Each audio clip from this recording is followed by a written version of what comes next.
Y'all not making no noise. Come on, baby. You already have your way. Shift your ways. With your way. Come on, Teddy. Have your way, say it. Have your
My daughter was diagnosed with medulloblastoma.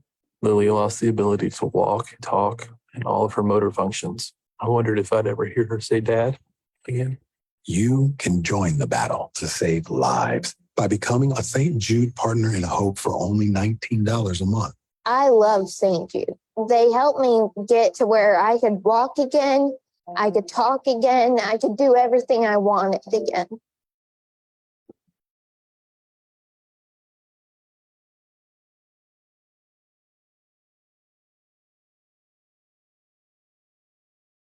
Knock, knock. Hi there. I'd love to show you what a K-12 powered school is really like. Step inside. Here, you can dive into subjects you love, move as fast or as slow as you need to, and let your learning soar. Cool. You'll connect with teachers and classmates, explore your interests, and learn great skills for the future. Hey, know what else is knocking? Opportunity. Discover yours. Now enrolling.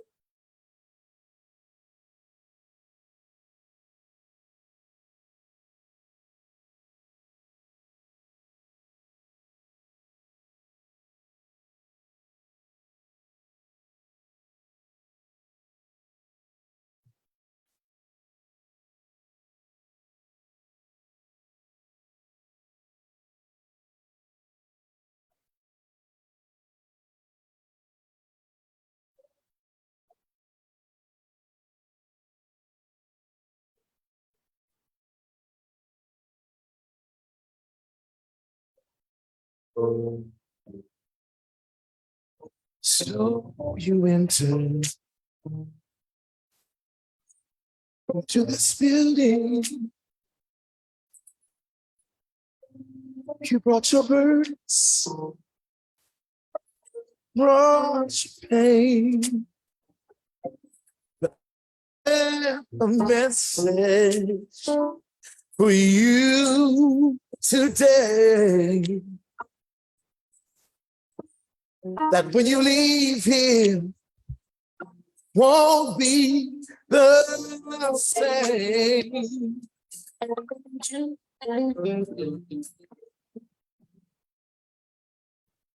So you tell me you've been to your position. There's been no change in your condition. How can you touch the master? There's healing for your mind, your body, and your soul. Yes, there is. Hallelujah. God can heal. Oh, yeah. And he can mend the broken.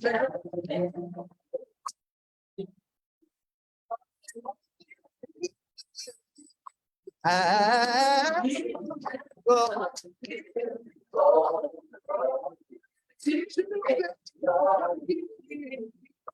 oh, what's in trouble? You will receive. Oh, yes, you will. Thank you, Lord. Yeah. Oh, about the situation. But with every test and every trial, there is revelation that God is able to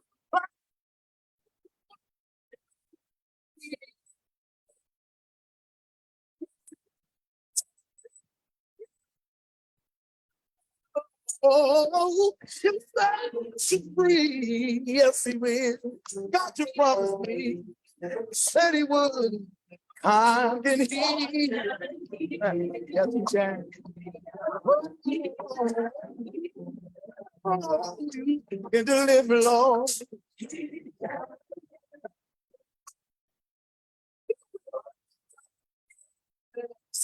Yeah. Oh, yeah.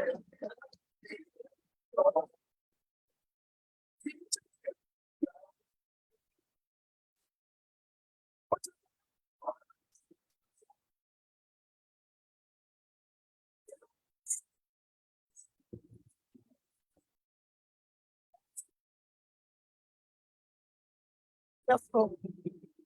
So bye.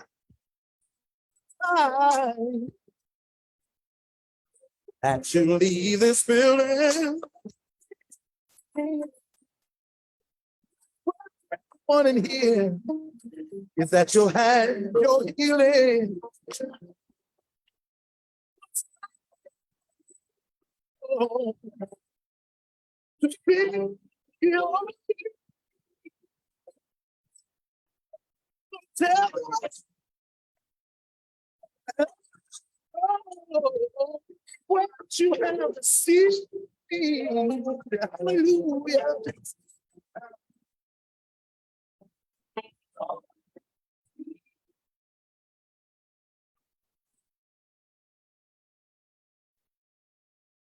And you've mended my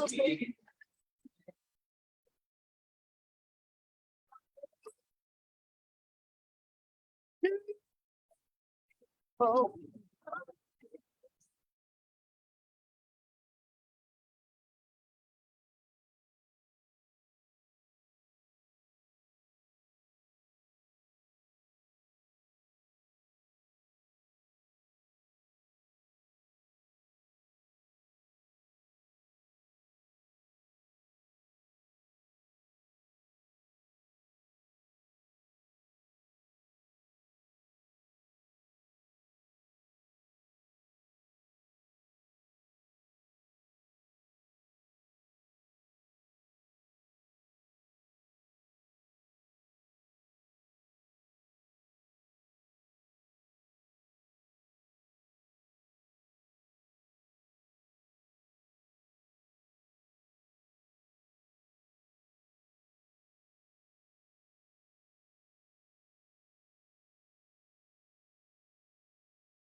Okay. Good evening. Good evening. Grace and peace to all of you in the name of Yahweh the Lord, who loves us as Father and Mother, Jesus, who alone is our risen, resurrected, reigning, and returning Redeemer, and the Holy Spirit, who in his presence, purpose, and power preserves us perfectly. It is so good to see all of you today, and those of you that we can't see, but we know you're there. We give thanks right now for all of our viewers from all over the world, and in particular, I know for certain of at least some in California. And so it's a blessing to know that we are, the purpose of our Facebook ministry is doing what we had in purpose for it to do. So we're thankful for that. We're going to take a look at, I'm sorry, for those of you just tuning in, I am your host, Adriel, Saville, Morgan, and this is Keeping It Real, Relevant, and Raw at Coit Community Church. And so we are going to get into a conversation about a well-known and beloved narrative, and we're going to look at it. I'm going to invite you to look at it a little bit differently with me this evening. Let's pray for understanding. Father, we thank you for this day and the blessings that we've received today. We thank you for giving us your word. Blessed are you for being the giver of the instruction.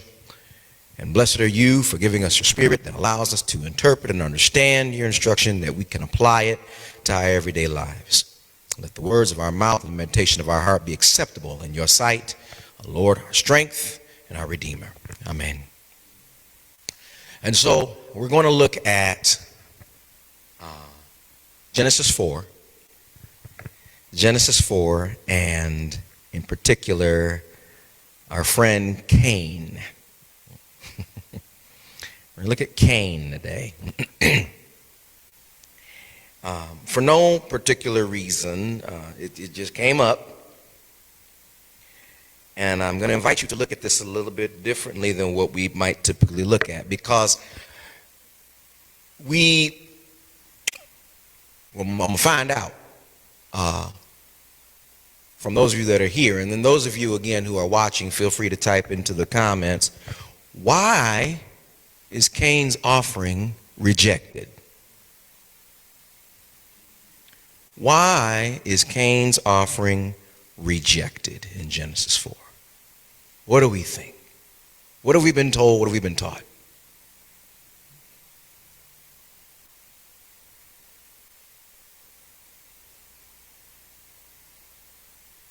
Nadie quiere. Okay.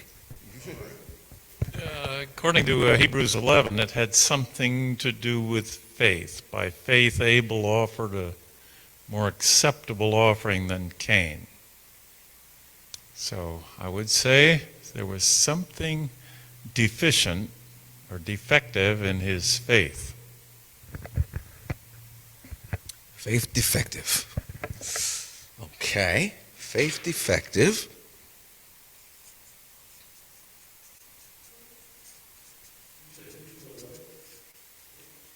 Hebrews 11:4. Hebrews 11:4.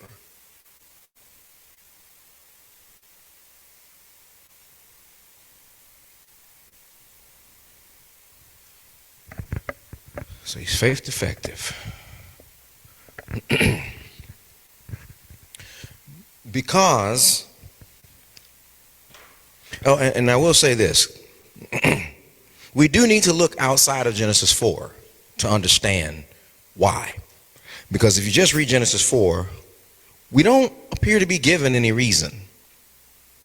Let's look at Genesis 4. Adam made love to his wife Eve. She became pregnant and gave birth to Cain. She said, "With the help of Yahweh the Lord, I have brought forth a man." Later she gave birth to his brother Avil. Now Avil kept flocks, and Cain worked the soil. In the course of time, Cain brought some of the fruits of the soil as an offering to Yahweh the Lord. And Avil also brought an offering, fat portions from some of the firstborn of his flock. And Yahweh the Lord looked with favor on Abel and his offering.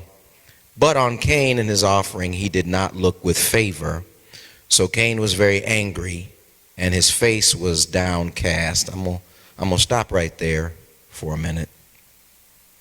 1 through 5 of chapter 4. I'm gonna stop right there for a second. And what we see are a couple of things. We've got parents who have 2 children. They have 2 sons.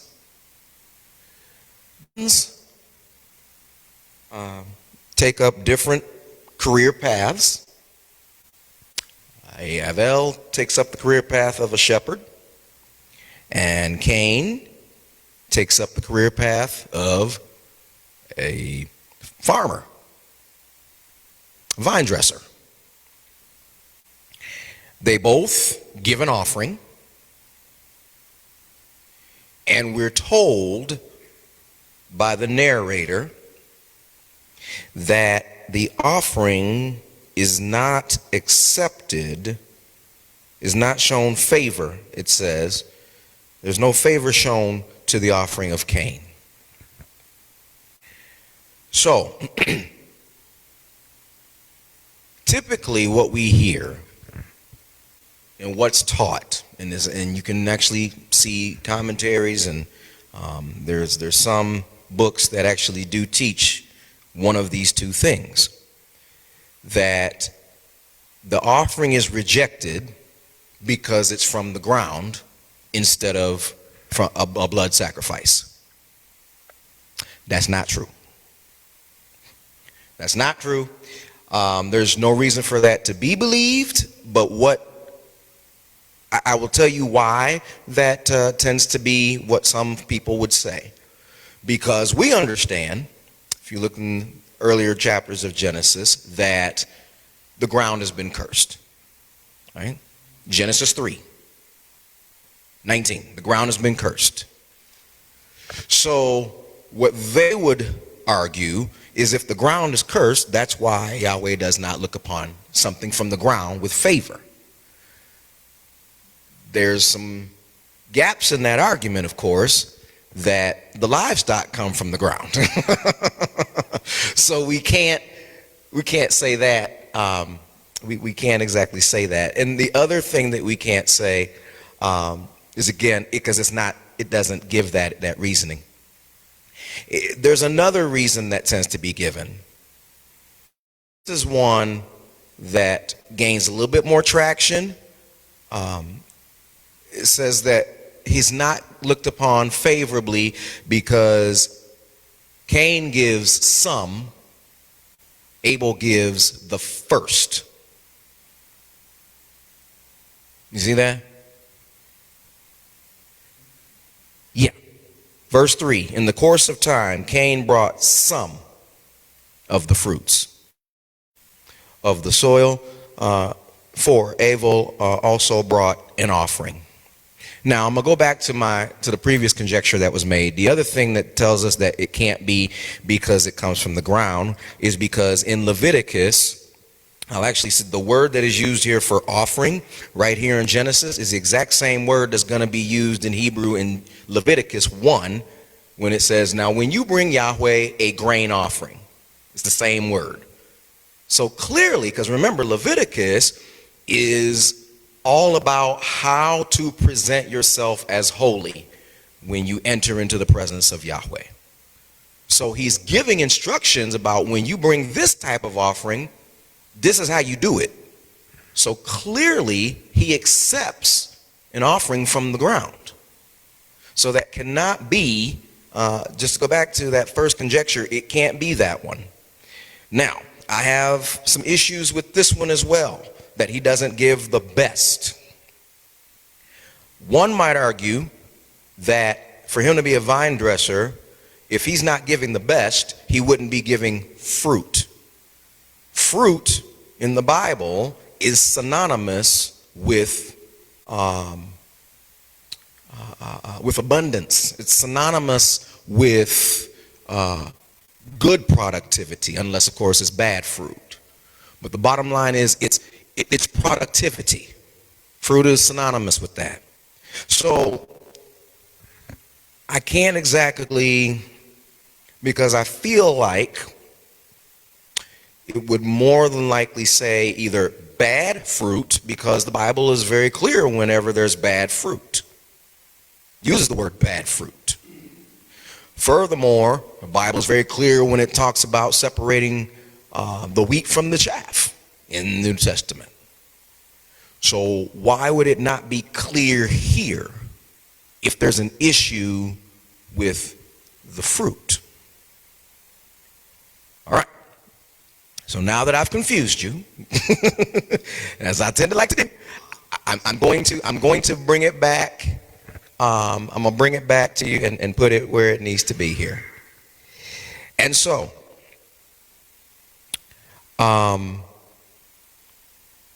the real truth, which is what we're going to talk about, by the time all is said and done, I'm going to present to you that I believe that there's three things that Cain does, or maybe not does, but is, or does, could be a combination of both, that renders his offering unacceptable. And I'm also going to throw another little curveball at you here in a second. This will be fun.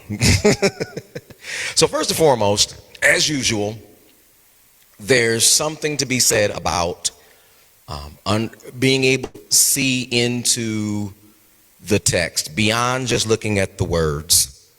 When we read into the text, and this is something that you're only going to see in Hebrew, but there's plenty of literature on it. So even if you can't read Hebrew, you can still find the literature on it. The name Cain is wordplay on the Hebrew word Cain. Cain means gotten, acquired, earned. Gotten, acquired, earned. Now remember, Genesis 3, evil is done, there's a consequence, there's a curse. They fall out of favor with Yahweh. Now in Genesis 4, it appears as though that favor is restored, because what the woman says is, I have gotten Cain, a man from Yahweh. And that, of course, is why she names him that. Remember, the Bible names have meaning. They're not just a designation, but they actually determine how someone, either where someone comes from or gives a prophecy of what someone is going to do. So this name means something. And this is what I'm trying to show you here, that Cain means I've gotten favor from Yahweh. That this boy, Eve's feeble mind, see the forest for the trees. Remember, back in Genesis 3, the punishment was that your seed is going to bruise the head of the serpent. Okay? The serpent is going to nip at his heel. In her mind, this is the seed. Because why not? This is seed. Cain is, in fact, is a seed. So, in her mind, this is the one. This is, if you will, the Messiah. Cain is the chosen one. And so, we can already start to put some things in together. But notice what the narrator does. The narrator says, later she gave birth to his brother Abel. There's no reason given as to why his name is Avil. Do you see that? He's an afterthought. Later she gave birth to Avil. You do a little research, you find out that Avil is Hebrew for faint breath or vanity. The very first line of Ecclesiastes, Koheles says, all is Avil, all is vanity. And if you know anything about Koheles, Ecclesiastes, he seems to be, I call him a realist. Some people don't like Ecclesiastes, but I call him a realist. I kind of appreciate what he says. He keeps things real, relevant, and raw, if you will.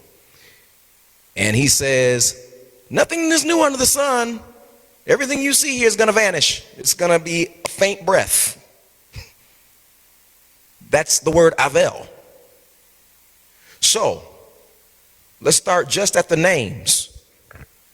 The one I've gotten with the help of Yahweh, the chosen one, the Messiah, versus the faint breath.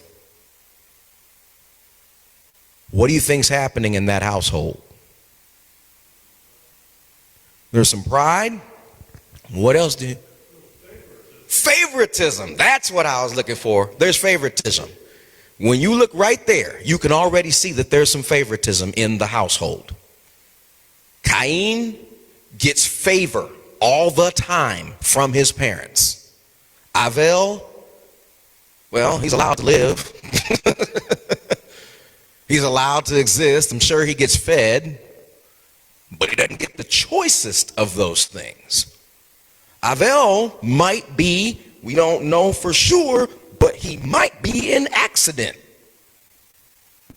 We'll just put that out there. Given the way that he's described and the way, or he's not described, the way that he's put in as an afterthought, Avil is not meant to be someone who is super important to the whole narrative.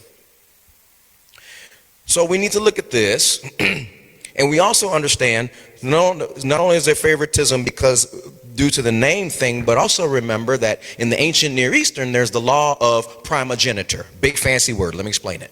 Primogeniture literally means this: the firstborn gets everything when dad passes away. That's it. The primogeniture is that the firstborn is the heir. And we see that throughout the Old Testament. So that's nothing new. But it takes place and it takes root right here with this idea of Cain. So Cain knows he's it. He's the bomb diggity. And you can imagine, if you know anybody like that, who's been treated like the best since birth, how they would act.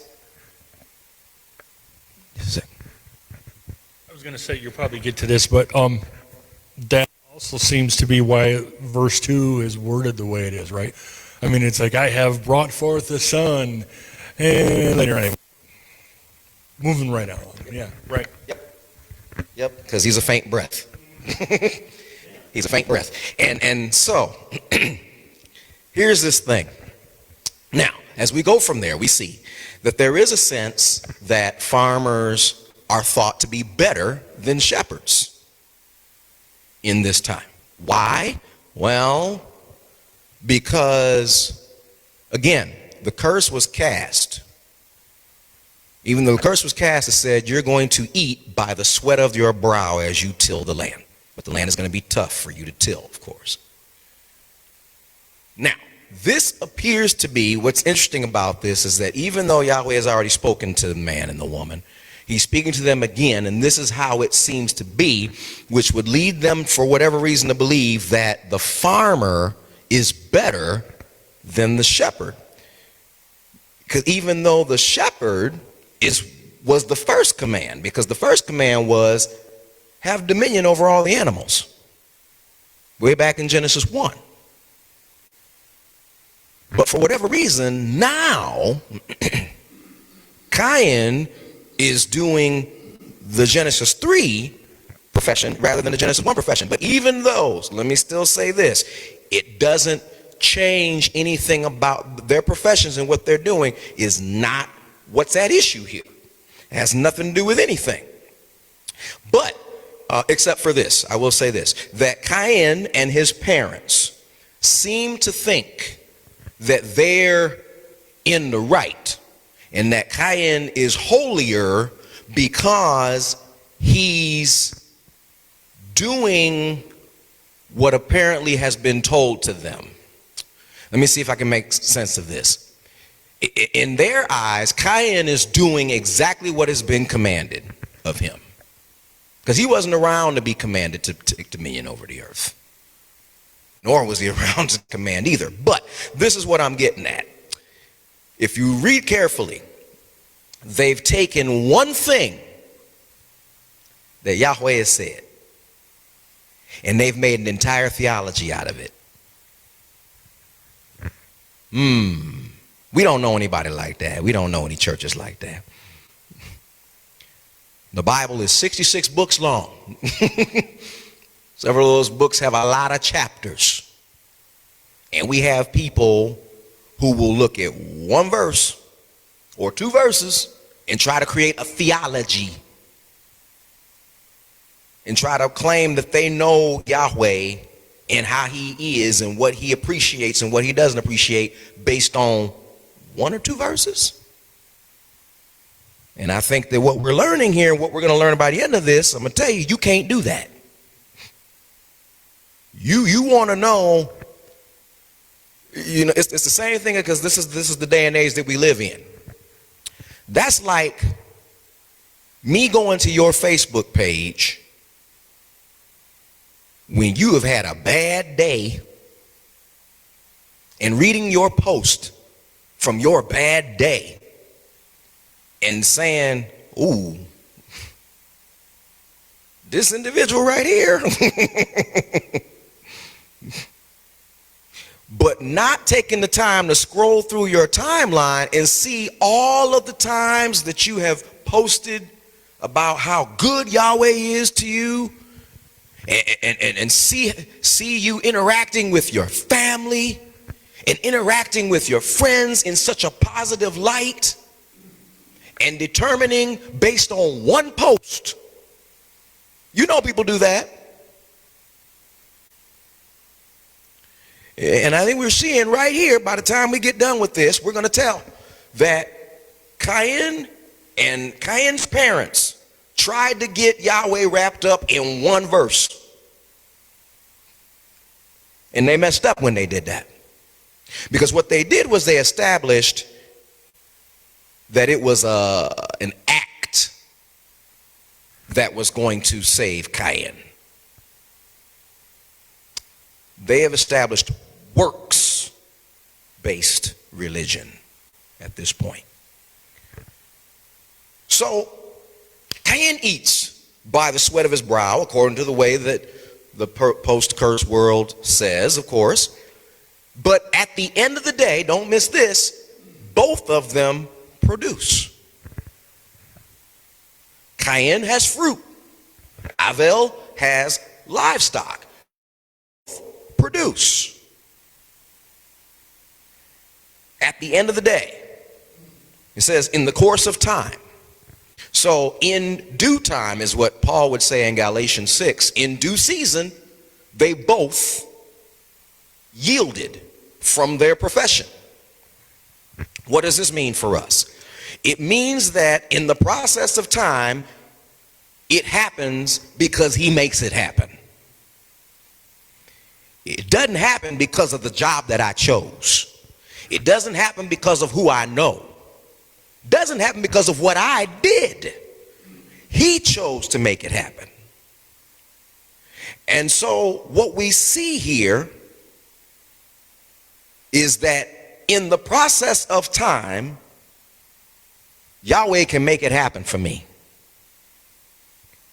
regardless of which way I've chosen to go. Now, this is a blessing because nobody in this room is a saint. And nobody that I'm watching right now is a saint. So when we go left when we were supposed to go right, there is a possibility it can still work out. Now, don't keep going right when you know you got to go left just because right seems to be working. Eventually, we do need to get to the idea that we still have to get in line with what he's looking for. All right. So it's a two-way street here. Yes, he can make it work because he loves me, but I also love him in theory. Therefore, I need to do what he wants me to do. And I need to know what he wants me to do. So let me go here real quick. And this is where it's going to get interesting. You ready for this? You've been with me all this time. Now this is where we're going to get interesting. We're taught, and in fact it says, cannot argue with this, it's right here in the book. On Cain and his offering, he did not look with favor. We're taught that there's no acceptance of Cain's offering. Here's my challenge.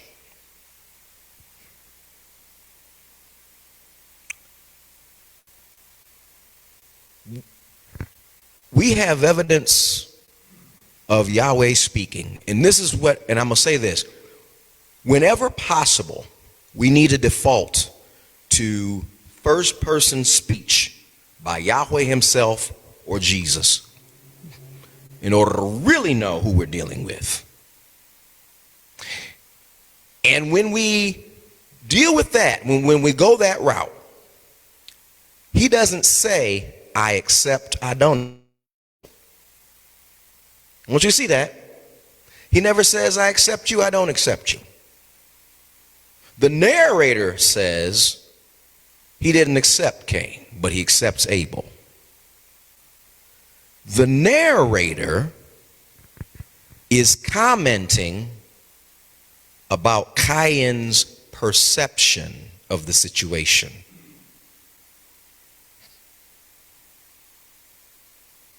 Let that one swirl around for a minute. Cain perceives that he accepted. Because remember, this is the Messiah. This is the chosen one. This is the one who's been gotten. This is the achiever. This is the one who's probably had everything since he was born. He expects a certain amount of fanfare when he does something. And so when he gets his acceptance, but it doesn't match up with what he's used to getting, and or when he fails to see his acceptance because he's too busy looking at the acceptance of Avil. The latter is probably more true. That Cain here represents people that get negged out when they see other folks blessed. The jealousy and the envy. That they cannot focus on what he's done for me and understand that Yahweh blesses different people in different ways according to what we need, right? If Cain has had favor his entire life, has been pat on his back, has been given participation trophies, has been said, you're the best son in the world all of his life, and Avil has been ignored, which one needs a little love? How dare Cain and folk like Cain get upset when you see that other folks are being blessed? Do you not realize, do you not turn the mirror to yourself and say, I'm still blessed? That what God is so big, he's so big that it doesn't matter if he's blessing other people because he's still got other stuff. I'm talking to you, replacement theory people. I'm talking to you, racists, sexists, blah, blah, blah, ists. I'm talking to you. Hear me and write this down. When folk get rights afforded to them that you have already, that does not take away your rights. If a new group of people can vote, that doesn't change the fact that you can. If a new group of people can get into school with a little bit of assistance from the government, that doesn't change the fact that you can. So stop getting necked out, thinking that he is so small that he can only bless just one. No. He's got blessings to satisfy them all. So, I'm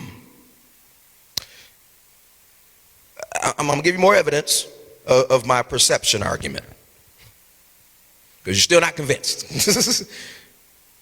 And I was, until I remembered this. Talk about theology. When you really pay attention to him interacting, when Yahweh interacts with humans, especially throughout the Old Testament, and then in the person of Jesus, does he ever fail to tell you what you did wrong? I want you to think about that. I know there's a whole lot, but just think about the narratives that we know really well, where there's interaction.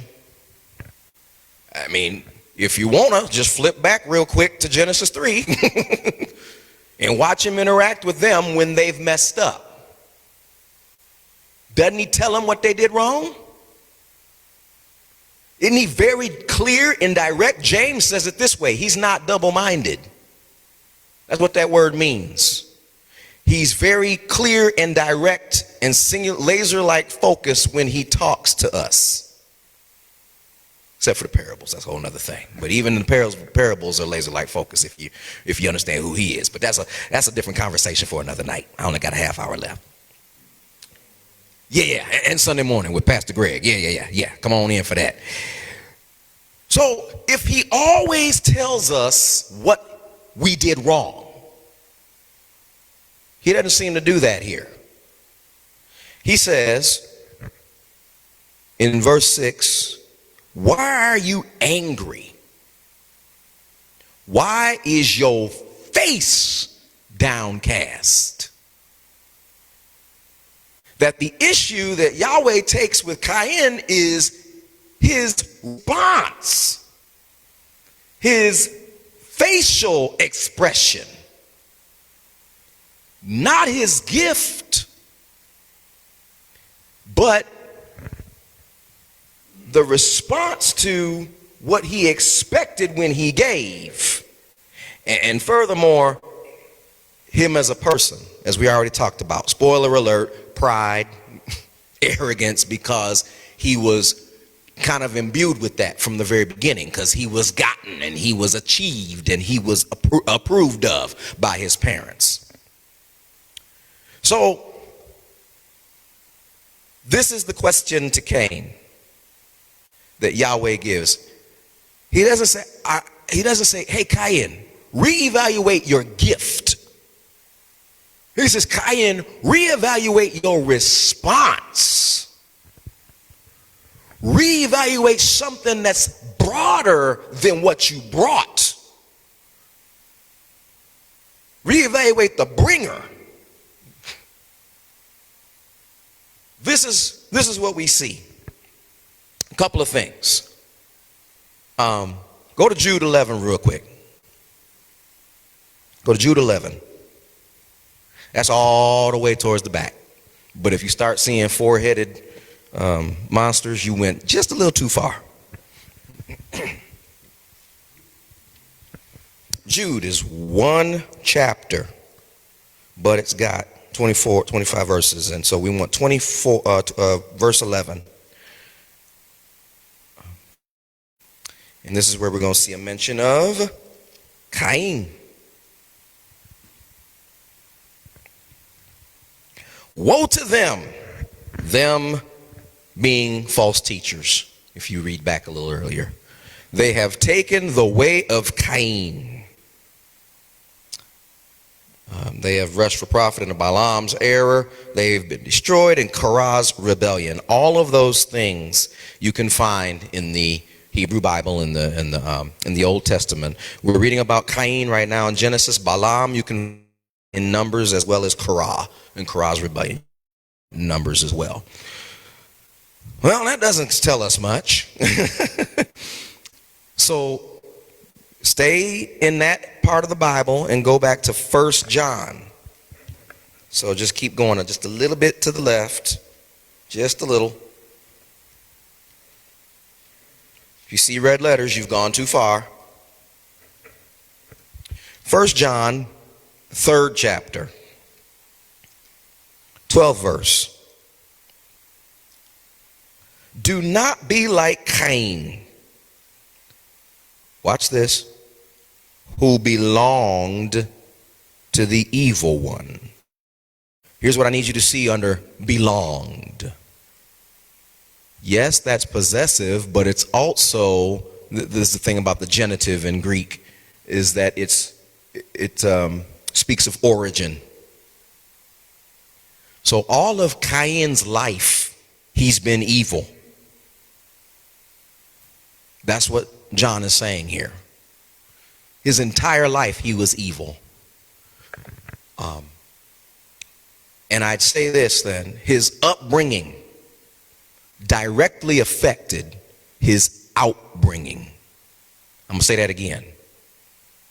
Cain's upbringing of him being raised in a household where he could do no wrong, where he was the chosen one, affected his outbringing, his ability to give. And now go to Matthew 5. I got you all over the place today. Sorry, not sorry.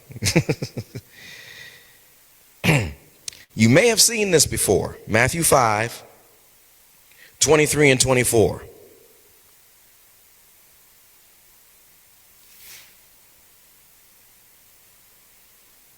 And actually, you should probably start up at 21. We got time. We'll start at 21. You have heard that it was said to the people long ago, you shall not murder, and anyone who murders is subject to judgment. But I tell you that anyone who is angry with a brother or sister will be subject to judgment. Again, anyone who says to a brother or sister, Raka, is answerable to the court. And anyone who says, you fool, will be in danger of the fire of hell. Therefore, if you are offering your gift at the altar, context, and there remember that your brother or sister has something against you, leave your gift there in front of the altar. First go and be reconciled to them. Then come and offer your gift.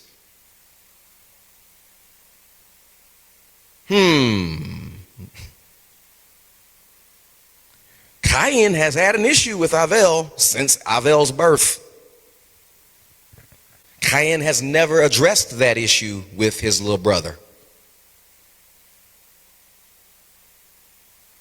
So we see in these instructions, which are in red letters, by the way, so once again, pay close attention to those, and let that be something that we really internalize before we give to the church, that your attitude towards other people will block your blessing.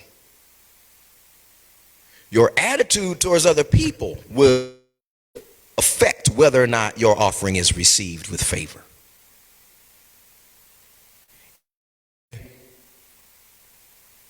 This is an opportunity for us to self-examine the way that Yahweh calls for Cain to do in Genesis 4.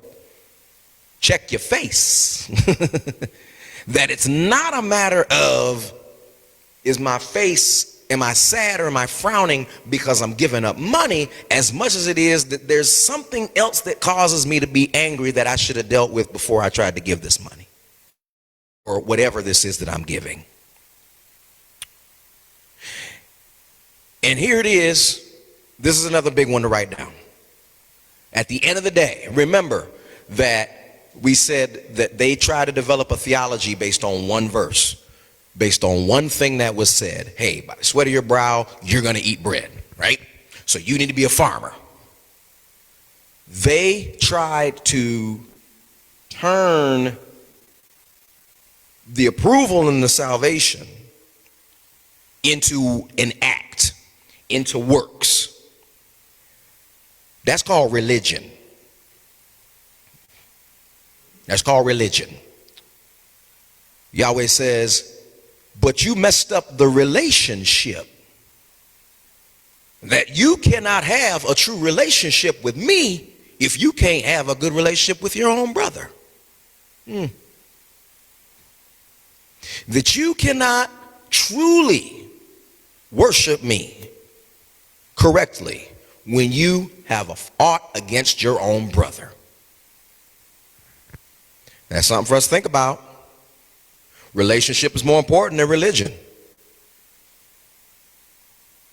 It's a bigger deal. It's what we're trying to accomplish here. This is why, this is exactly how we got saved. If relationship were not more important than religion, we would not be saved. Because we could not do everything. We could not keep up with 613 laws and commandments and do them right all the time in order to keep us from going to hell. So our relationship with him through the person of Jesus is what grants us the ability to be delivered. And recognizing that relationship, we talk about being faith defective. That's the faith. That I believe that he did this for me. No, not only do I believe he did this for me, I'm going to go back to what I said earlier. I believe that he did this for all of us. That there is room at that cross, not just for me, but for everybody. John said it this way, whosoever will. And so, this is what we end up coming to. The way of Cain is this.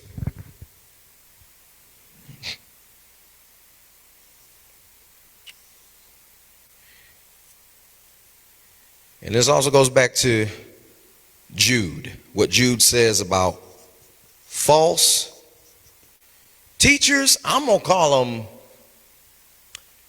false teachers. I'm just going to call it false believers and put quotes around it. Because we're not really dealing with Pharisees and scribes these days, but we're dealing with Pharisaical and scribal ways of people. And so here's the comparison. That Cain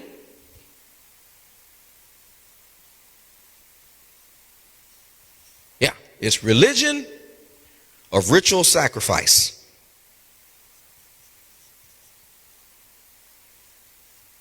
Religion of ritual sacrifice. If I do this, if I give this up, I'll be approved because I did it. Cain, I accomplished it. Ego, pride. What does Jude warn against the false believers about? Because the false believers believe in a religion of works. And that the law, you're only saved by works in the law. Same thing. Cain exhibits in his lifetime pride due to his status.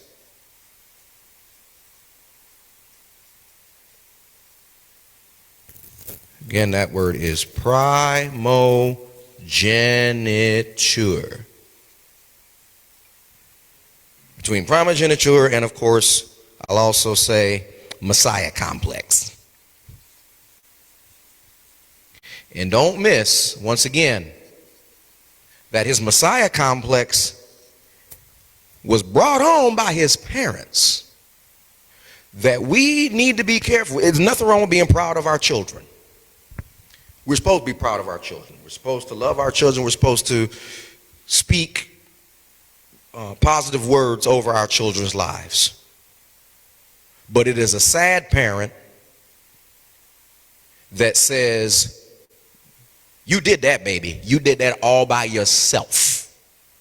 No. You did that with the favor of Yahweh. The right parenting is to remind our children that what they've done, what they've accomplished, how fast they've run, how many points that they've scored, only because he's chosen to bless you. That we don't pump up our children to believe that they are God's gift to whatever sport or activity or academia or whatever that they happen to be. Yes, they're good, but there's someone who's holding you up.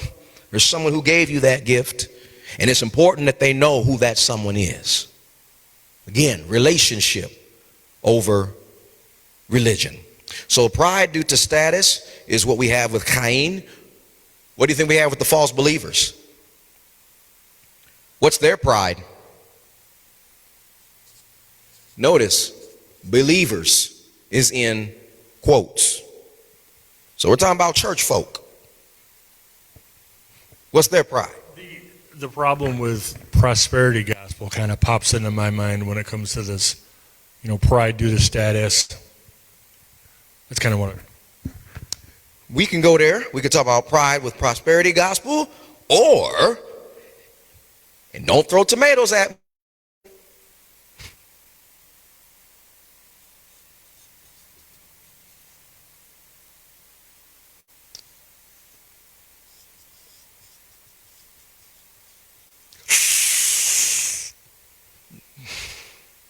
I know. Yeah. Not a word I should use with a Christian reform. But we got to be careful. We got to be careful when we talk about being elect. What does that really mean? That my being elect does not put me over anybody else. Important for you to understand that. Because if not, we can get, and thankfully I have not seen it here. I have not seen it here. Thankfully, I'm going to say that. But sadly, I have seen it in some other CRCs. In some other believers who truly think, I got it made because. And I want you to notice the parallel. They weren't born thinking that. They had to be taught that. They had to be taught that. Unfortunately, in all places, they had to be taught that at church. All right. Now, one more. You're not going to want to vote me out after this one, I promise you. Here we go. Jealousy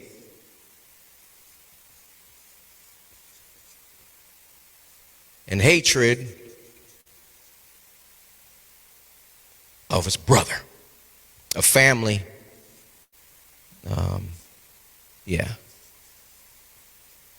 Jealousy and hatred of the family.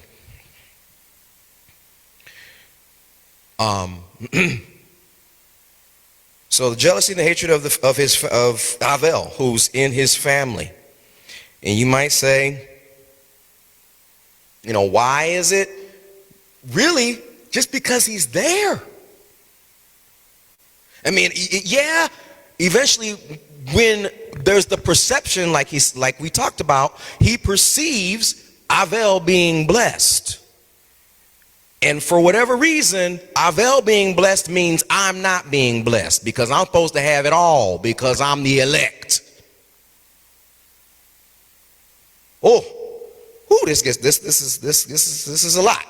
So, our equivalency there is the false believers have a jealousy and a hatred over, not only faithful believers who believe through relationship,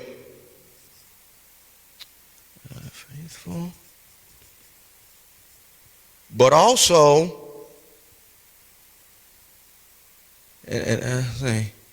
you might argue, isn't chosen and election the same thing? I'm not using them the same way here. Election is we're We're going to talk about, I would use that in terms of predetermined, right? Chosen, I'm using that word as in because he wants to, sovereignty. That if I decide to bless the woman that you just drove past on the street, it's chosen. Chosen. Now we could argue in a different case, yeah, she's elect also, but this is for our purposes. I'm trying to tell you how I'm using this word. Again, that you got folk who would get upset when they see people being blessed, walking in favor. Because in my mind, you haven't earned that. And apparently it's my job, it's my jurisdiction to say whether or not you have earned that. Because I'm elected. And I do certain things.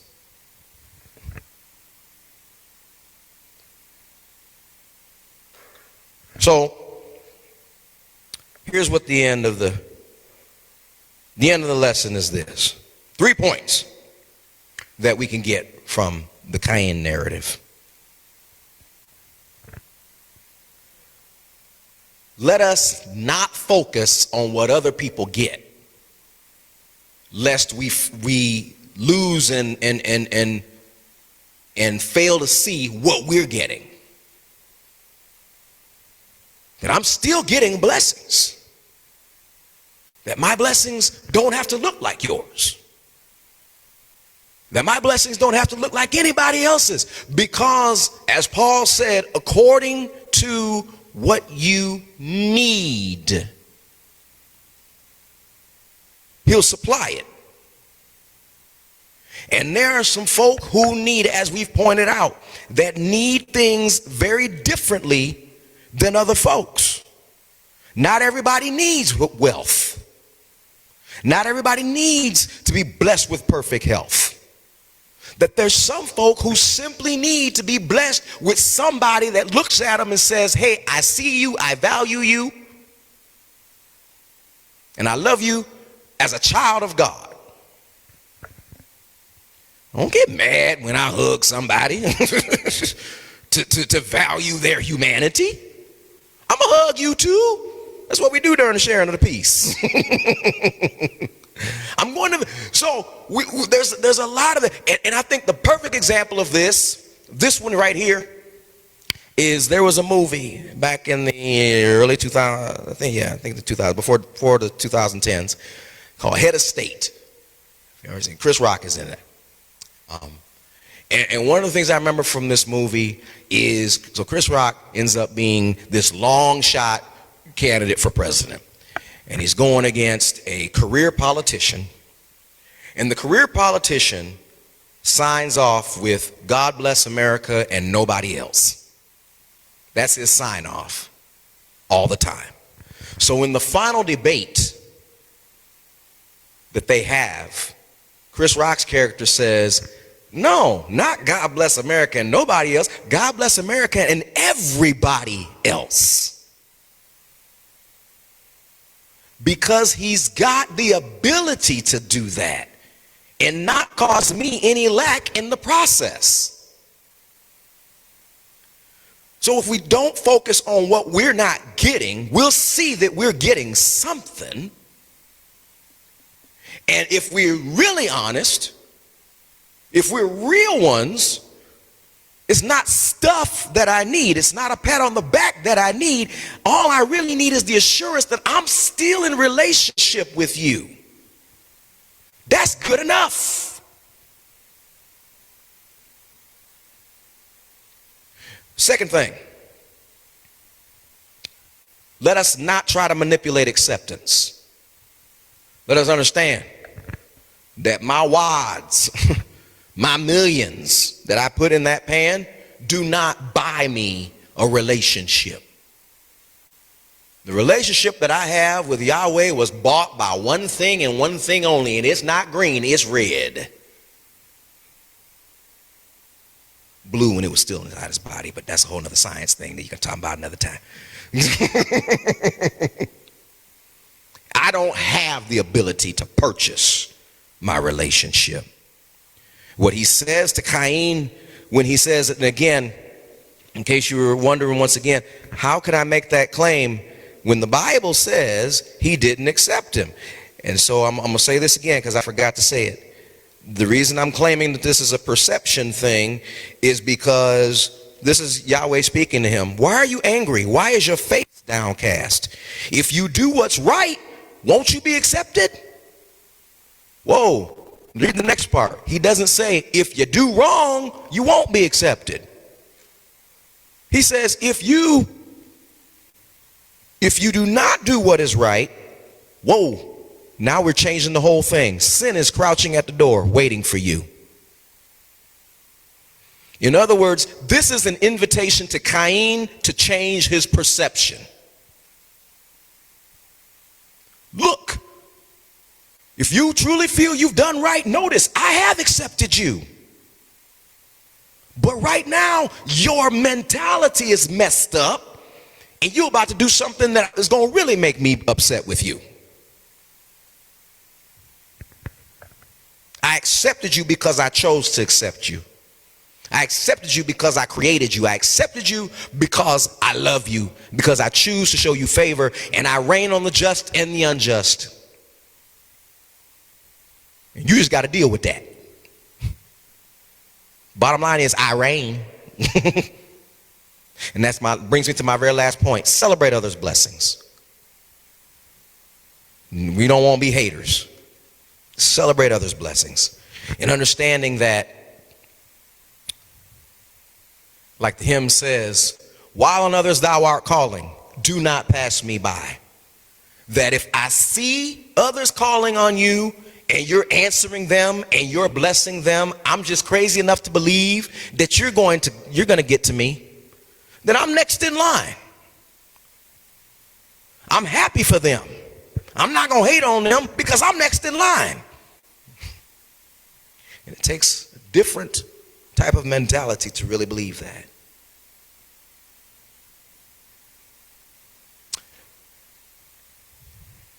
I got 3 minutes if we have any comments before we close out in prayer, because I know that was like I said, I threw a curve at you. I want you to think about that. I'm not saying you don't need to agree with me right now. I've provided you evidence that I do believe that this is an issue of perception that the narrator points out, and is very clear that this is Cain's thought, that he wasn't accepted. And Yahweh seems to say otherwise when he speaks to him. We can talk about that. We can debate that another time. But are there any other comments before we close out in prayer? Yes, sir. I appreciate this lesson discussion you have, because in the back of my head, and I'm sure you saw the smoke coming out of my ears, I'm just going through whatever Bible story, parable, action that goes on in the Bible, and everything is about acceptance. Everything is about, and it's about election, but not in the way that certain people have been raised. You know what I mean? From this all the way to the perception of the two thieves on the cross on either side of Jesus. I mean, the one guy's like, well, if he is who he is, let him do it. And the other guy's, no, it was a perception, and it was an acceptance. And I'm sure Daniel maybe and Revelation may muddy that water a little bit, but I mean, yeah, and every one of the parables, there's always the suffering person that needs to be accepted, So, thank you. This is good.